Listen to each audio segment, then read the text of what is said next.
Why BYD's electric car prices simply don't add up.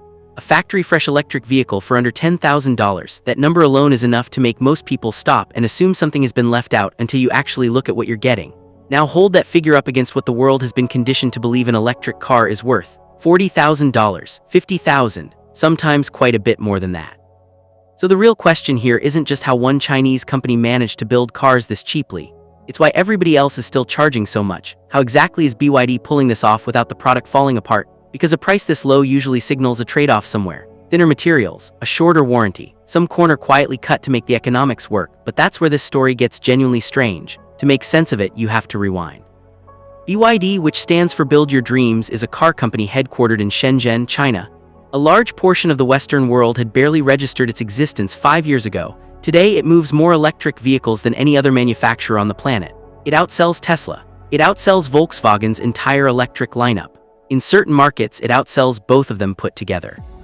In 2025 alone, BYD sold over 2.25 million fully electric vehicles and roughly the same number again in plug-in hybrids. Not forecasts, not targets. Registered, paid-for, driven home cars. And the overwhelming majority of them are priced well below anything a European or American brand is offering in the same class. When those figures started circulating, the instinctive response from the industry was swift and skeptical. You simply cannot build cars of that caliber at that pace for that kind of money. Not honestly. There must be government money buried somewhere in the numbers, hidden losses propped up by state backing, some form of accounting creativity that papers over the real cost. Because if this is genuine, the entire pricing logic the industry has operated on for decades starts to collapse. But what if there's no trick? What if the gap is simply what happens when you build a car in a fundamentally different way? That's the actual story here. Understand the price tag, you have to start with what's physically in the vehicle and trace exactly where each piece originates. Take the BYD seal as your starting point. It's BYD's mid-range saloon, roughly comparable in size and positioning to a BMW 3 Series or a Tesla Model 3. It ships with a panoramic roof, a rotating center display, rear-wheel drive, wireless software updates, and an 8-year battery guarantee. In China, it opens at around $22,000. In Australia, a market where BYD enjoys no consumer subsidy advantage over other imported or domestic brands, it retails for approximately 46,000 Australian dollars, putting it in direct competition with German offerings in the same price band and frequently beating them on specification. Now ask a straightforward question. Where do the parts come from for a Volkswagen or a Toyota? The answer is genuinely complicated. The engine block from one supplier. The transmission from another. The chips fabbed in Taiwan or South Korea. Battery cells sourced from a Korean manufacturer, glass from one company, wiring looms from somewhere else entirely. A modern car contains somewhere between 20,000 and 30,000 individual components. For virtually every established automaker, the vast majority of those components are purchased externally, sometimes from the other side of the world. This is the model the industry perfected over a century: deep specialization. Each supplier becomes world-class at one narrow thing. The car maker integrates the results. It's efficient right up until it isn't. In 2021, a global semiconductor shortage showed exactly how brittle that system really is. A deficit of chips, components worth a few dollars each, ground some of the world's largest car plants to a halt. Ford parked thousands of unfinished pickup trucks in open lots, waiting on the circuits required to run their instrument clusters. Volkswagen throttled output across multiple facilities.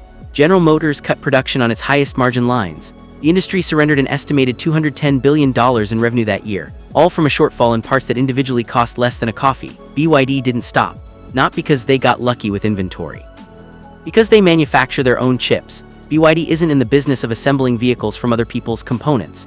It produces the battery packs, the electric motors, the power management systems, the semiconductors, the lighting assemblies, and even the glass fitted to certain models.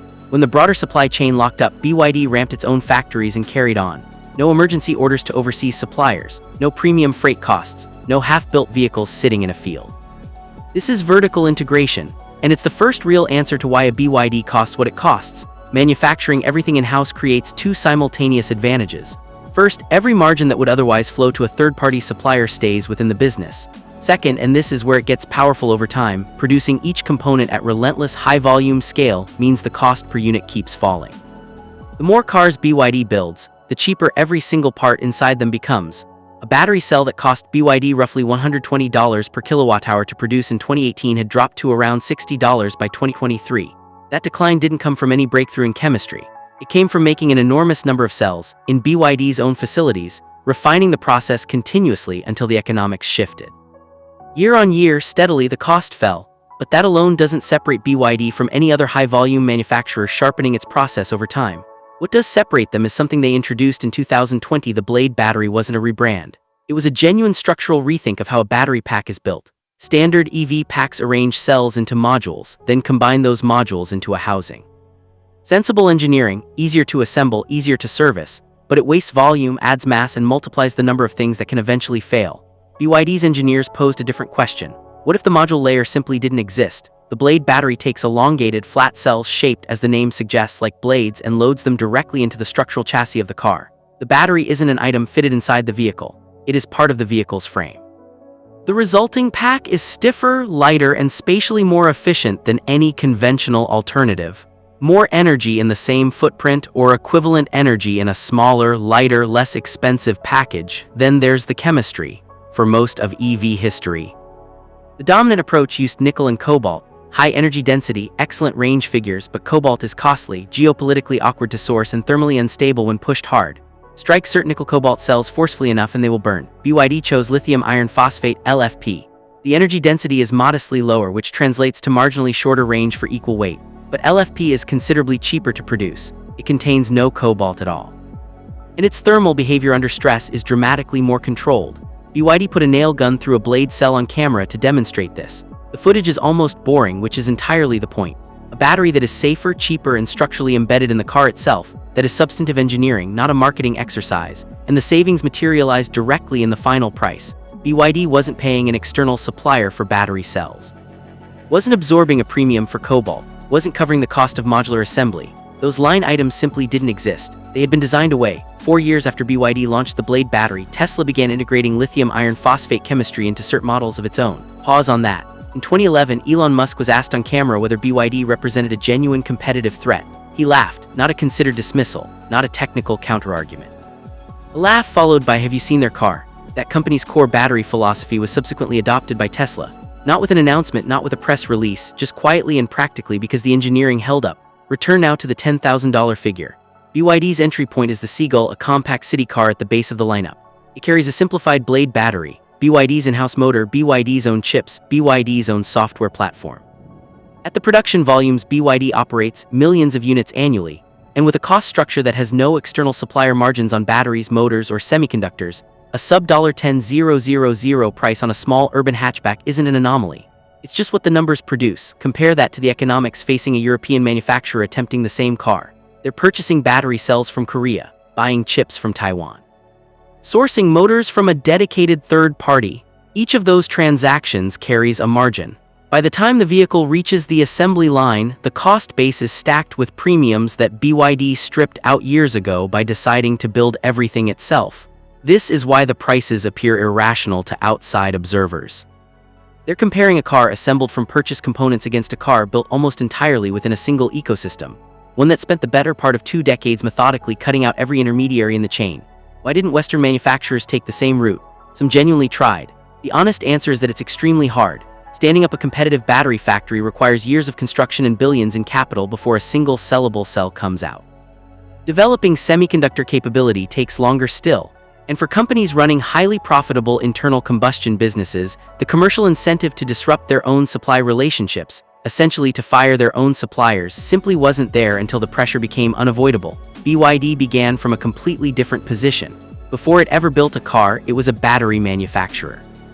Wang Chunfu, the company's founder, had already turned BYD into the world's leading battery supplier for consumer electronics before he looked at the automotive sector. In 2003, he purchased a failing state-owned car plant with no industry background, no license to drive, and a shareholder base that was openly furious. He was operating on a single conviction, that the battery was the future of the automobile, and that whoever controlled the battery would eventually control the car. When the acquisition was announced, BYD's stock dropped. The Chinese financial press called it reckless. That narrative ran for about 15 years, long enough for the industry to stop finding it funny. Once you absorb all of that, the vertical integration, the Blade battery, the LFP chemistry, the production scale, the 15-year head start on mastering the most critical component in an electric vehicle, the prices stop looking like an anomaly. They start looking like the predictable result of a strategy that was assembled slowly, deliberately, and long before anyone outside China thought it was worth taking seriously. Markets have figured this out.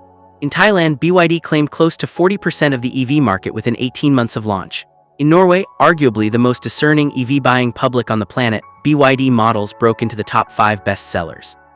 In Australia, a country where BYD had essentially no brand presence 3 years ago, it became the top-selling electric vehicle brand nationally.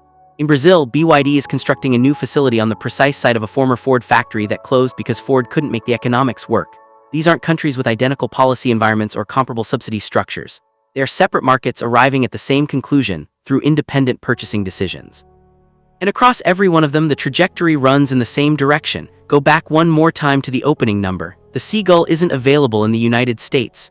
Import tariffs would make the retail price unsustainable. It won't arrive in Europe at that price point either for largely parallel reasons. But BYD is actively constructing plants in Hungary, Brazil, and Thailand.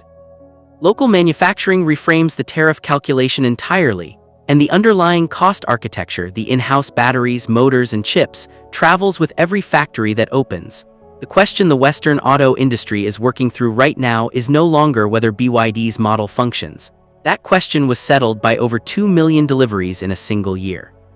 The question is whether companies that spent a century purchasing components from specialists can transform themselves fast enough to matter into companies that manufacture those components themselves. There is no quick path to that answer. Building a battery facility takes years before it yields a single commercial cell.